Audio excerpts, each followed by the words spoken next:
একটা বিড়াল অনেকক্ষণ ধরে ফোনে কথা বলতে থাকে। পরে তার বাচ্চাটিকে ভুলে রান্নার পাত্রে ফেলে দিয়ে সে রান্না করে ফেলে এবং কথা বলতে থাকে। কথা বলতে বলতে সে দৌড়ে আরেকটা পাত্রে সবগুলো রান্নার কেক ঢেলে দেয় এবং কেক বানাতে থাকে।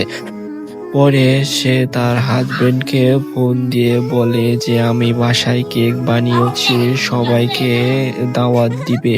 পরে তার হাজবেন্ড সবাইকে দাওয়াত দিয়ে দেয় এবং সবাই তার বাসায় যেতে থাকে। পরে সেই মহিলাটি অনেক খুশি হয়ে যায়। পরে অনেক গল্প করতে থাকে।